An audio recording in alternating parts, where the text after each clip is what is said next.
So today we're going to be talking about using the new matrix on family tree DNA. And the emphasis here is on using it successfully. There's lots of different ways that you can use the matrix function. I'm going to show you my preference that should hopefully help you. So we'll just get started and I'll explain what the matrix is.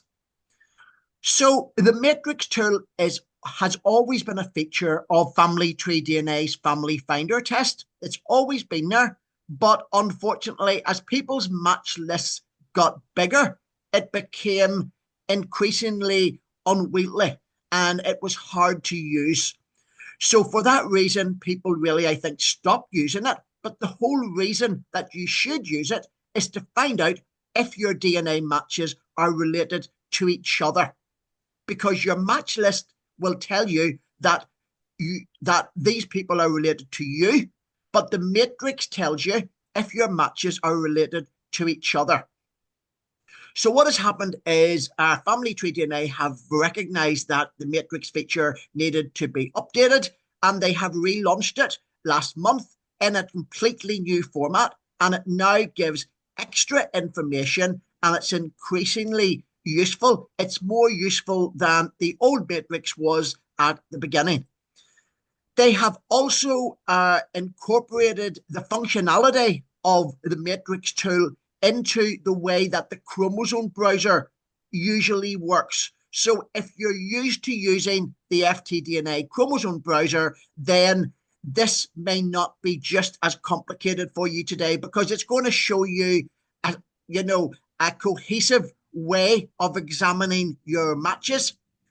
And I would always recommend that you do this from your matches page. That's the way I'm going to show you today. But just for a matter of completeness, I just want to show you on your homepage where you get the matrix.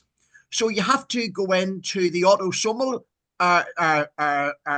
section of your results, and under See More, you will get this option for the matrix. So if you want to go straight in there, you can, but I would recommend that you go into Family Finder Matches and use the matrix from there. And that's what I'm going to demonstrate today.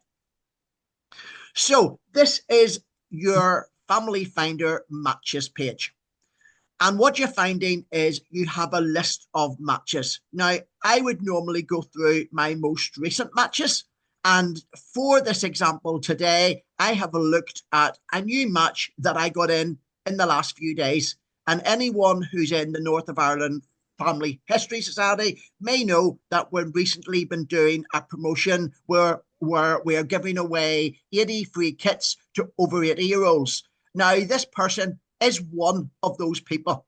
So they have got a very distant match with me, but I just wanted to know more about this. So I've decided to use this one just as an example to show how you can get information on even a very remote match. And you can see here, it's only 11 centimorgans. So the first thing that you have to do is select who you want to compare in the matrix and who you want to know more about. So you put a little tick into this box, and this then will put a little box around the person that you have selected. Now, then what you can do is you can go to this little symbol here, this little two people symbol. And that is the symbol that brings up your in common with list. So when I press that, it will allow me to see people in common with or not in common with this particular match. So at the moment, I have 9,326 matches. Some of them have been categorized as paternal matches and some as maternal matches.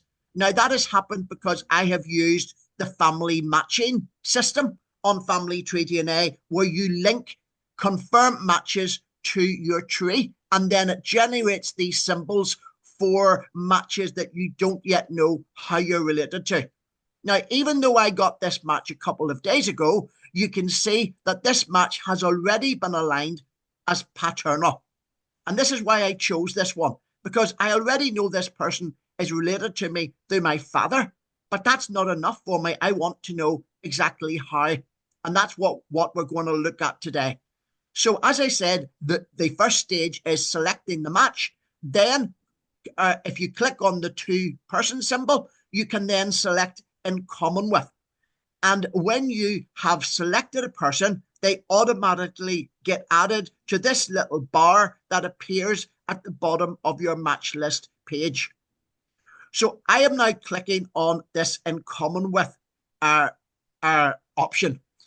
I wouldn't recommend that you select someone who you're too closely related to. And that's because there's going to be many, many different amounts of DNA shared between people, and it's going to be harder to pick out if the person you've selected is related to everybody the same way that they're related to you. So I would probably say choose someone who's maybe sharing less than 100 centimorgans with you. In this case, I'm choosing a very small match of only 11. And when I do that, then I get an in common with list. And this in common with list is giving me only 405 matches. So on the previous slide, I had over 9,000, but now this has minimized me to only 405 matches. Now, this is one of the advantages of family tree DNA, because if you do and in common with or look at your common matches on Ancestry, you're going to only see the top ones that meet a certain criteria. You won't see all the people that are on your in common with list. And that's what you are seeing here. So it's much more powerful to use this tool on family tree DNA because you're seeing all your in common with matches. So I have now got a list of matches. And what I've done, instead of keeping it on the 405, I have moved over and just selected the matches which are already aligned to my paternal side. Now, the reason I've done this is because the person I have done the in common with on is also on my paternal side. And then what I've done is I've started to select all of these different matches. And as I add them, they get added to this little bar at the bottom. And this is loading people up so as I can then examine them in either the chromosome browser or the matrix feature. Now, if you select up to 7 people, you can view them in either. And that's why the orange option is available for both of these features. But if you want to use more than 7, you can only use the matrix feature because the maximum number of people that you can put in the chromosome browser is 7. So if you want to add an 8th person, as I have done here, it then grays out this option and it only allows you to use the matrix.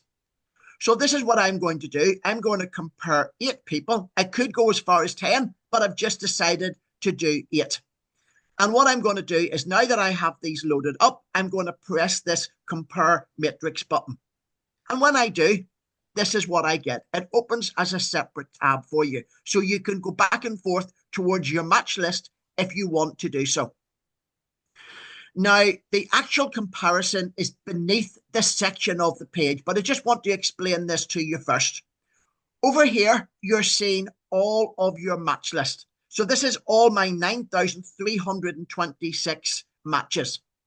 So I can view them all here. I can put in the name and I can hit enter, and then this will bring me up any person that I want. Either you can do a search by Christian name or by surname. It works both ways.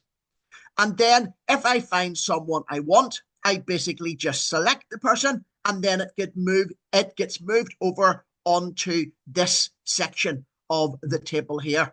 Now, because I did it from the Family Finder Matches page, it has already preloaded those 8 people for me. And that's why I'm suggesting that you do it from the Family Finder Matches page, because you don't have to go in and find those 8 people.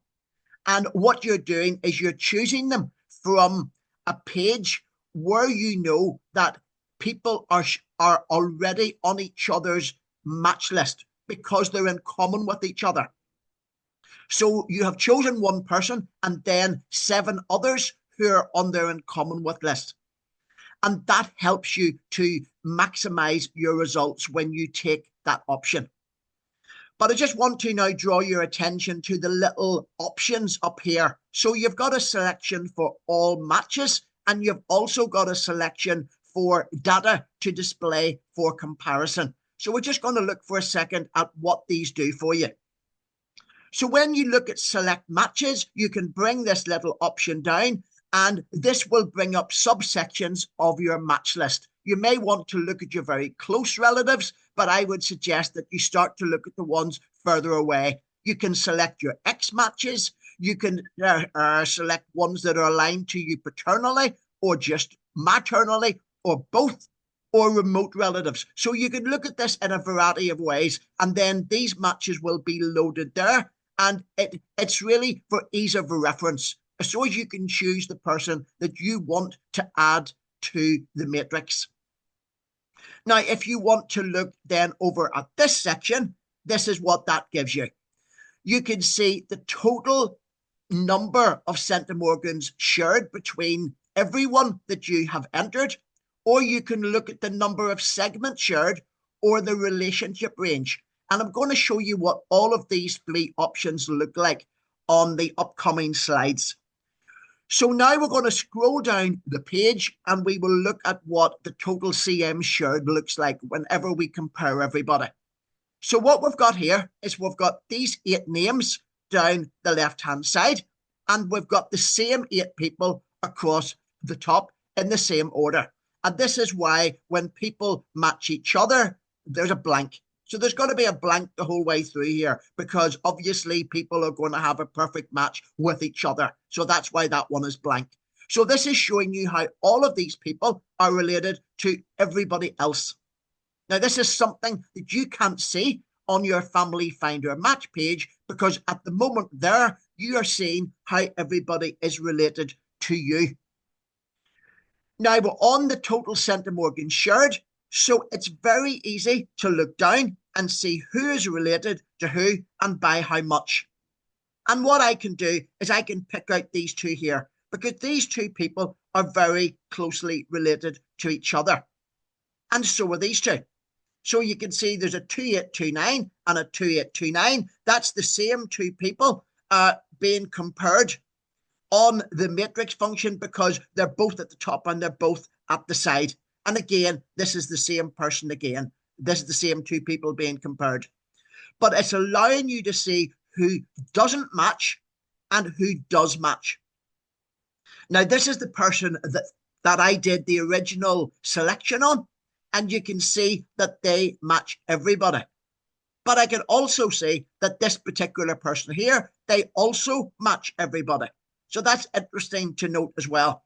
And we know that these two people are closely related to each other. So that's something that we've learned already. Then we can look at it in a different way. We can look at the number of segments shared between people. And again, it's very easy to spot close relatives.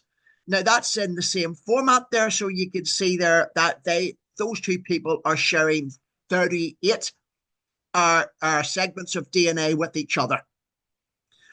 So that can be a useful way of looking at it. But the interesting thing here is that if people are only sharing one segment with each other, then that is very likely the same segment that they also share with you. Now, you'll be able to check that when I show you what happens on the chromosome browser, and that will give you confidence that these three people are all triangulating on the same segment. So this is automatic triangulation through family tree DNA, which is making things easier for you and giving you a very high proof level. You can also look at the same people when compared by relationship range. And you can see now that these two people down here are actually full siblings to each other. And that's what we would have suspected from the previous slide, where you could see that they were sharing 38 segments of DNA, and they were also sharing a high number of centimorgans. So each one of them, of these screens, is giving you a different way of comparing your matches. You can also see that these two people down here that I mentioned earlier, they're also full siblings to each other. But what you might find here is people who are second cousins to each other. You might find people who are likely to be first cousins to each other as well. So that can be another good way to look at this.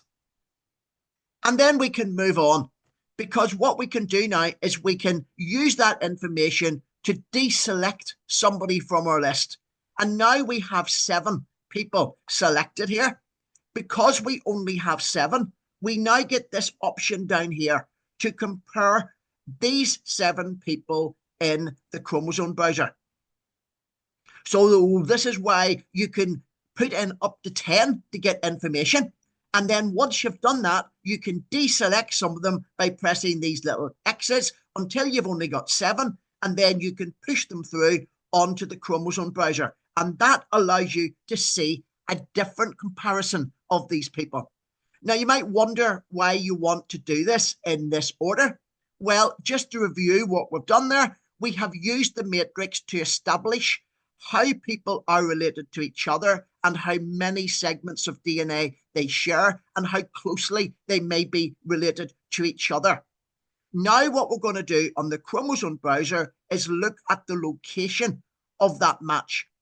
Now, the reason that we might want to do that is that if everyone is related on the same segment of DNA, we can then pick out and identify that they're all related to each other the same way that they are related to you.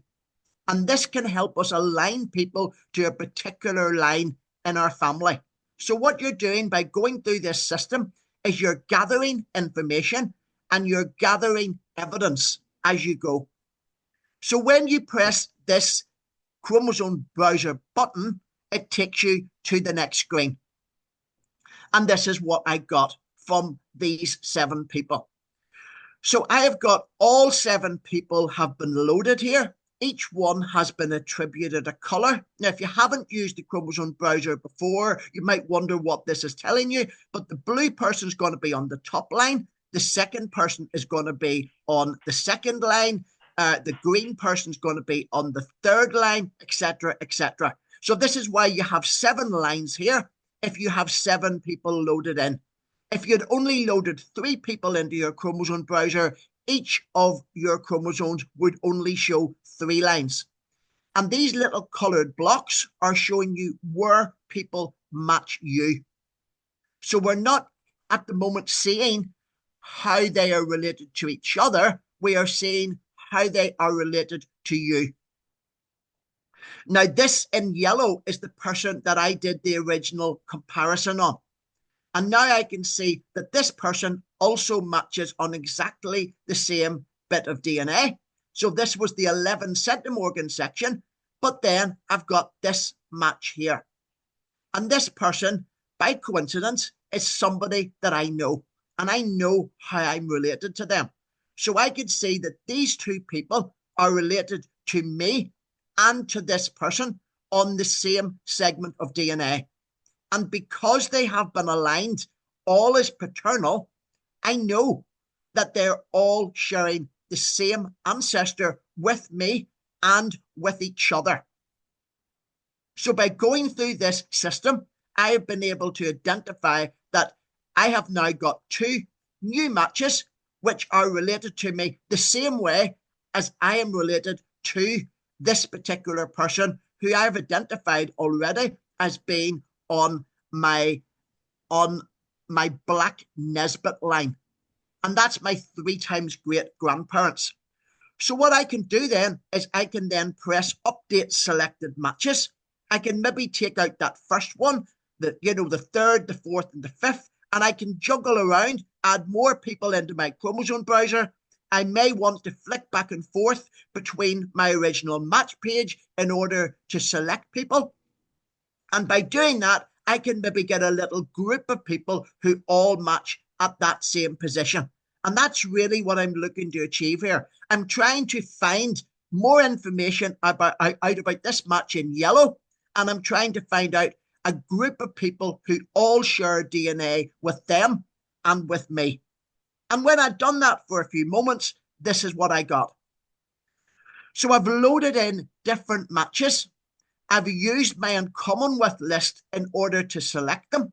And now I have got 7 people that are all matching me at this particular point on chromosome 2. Now, if you haven't used chromosome browsers, I'll just explain to you that it doesn't matter which chromosome they're matching you on, but it's the fact that everyone is matching you at the same location. And the matches don't have to be precisely all on top of each other, but you can see here, this is the person that was in yellow before, they're now in red. And you can see if I go up and down vertically, everybody is matching on that one segment of DNA. So I can now conclude that I know that they're on my black Nesbitt line because this person is, and I've also found another one of these matches is also aligned to that particular line. So now if I'm trying to find my connection to them, I can examine their tree, I can examine their earliest known ancestors, but I only have to look at the surnames which are upwards of my 3 times great grandparents. Now, how useful is that? That is really, really excellent to know that, because it saves me wasting my time looking at other areas of my tree. I'm now looking at a very precise area of my tree. And now I am using information from their tree and information they have shared to take that further. And if I'm not able to prove this match, at the very least, I can record a note and I can say that I know that's how they are related to me. There is no other options here. This is what I have concluded. And this is why using the matrix and the chromosome browser together is a very powerful set of tools that will help you to get precise information about a particular family line. So I would encourage you now to try this. And just to summarize, the matrix is giving you information that wasn't previously available on family tree DNA about how your matches are related to each other. It's showing you those relationships, which is really, really useful. And the combination of both of them is giving you proof. And this is proof that you cannot get when you are doing comparisons on Ancestry, and it's harder to get on the other companies too. So if you're using MyHeritage, you can certainly use the chromosome browser and you can look at the in common with list to see if people triangulate. So you would still be able to get good proof there. But if you're doing this now on family tree DNA, it's allowing you to align matches to a specific side and not just one parent. So it's giving you that extra level of proof. And as I said, if you've used the family matching tool, it's particularly useful because you'll already have people aligned to your paternal or maternal side. And what I would suggest is if you haven't got an awful lot of known matches on family tree DNA, well, then you need to start writing to your matches on other companies and suggesting that they do a free upload to family tree DNA, because once their results come on to family tree DNA, you can then use them as a comparison person, and you can then find all these other matches that are in common with and use the matrix and chromosome browser features in order to get further. And don't forget that your in common with list on family tree DNA is going to be a lot bigger than your in common with list on Ancestry, even if you don't have as many matches on family tree DNA. And that's why this feature works particularly well. So do try to use this feature. I think you'll have some success with it. And I think if you use it logically, you should be able to glean more information and potentially work out how you're related to your matches. So thanks for listening, and I hope that's been useful.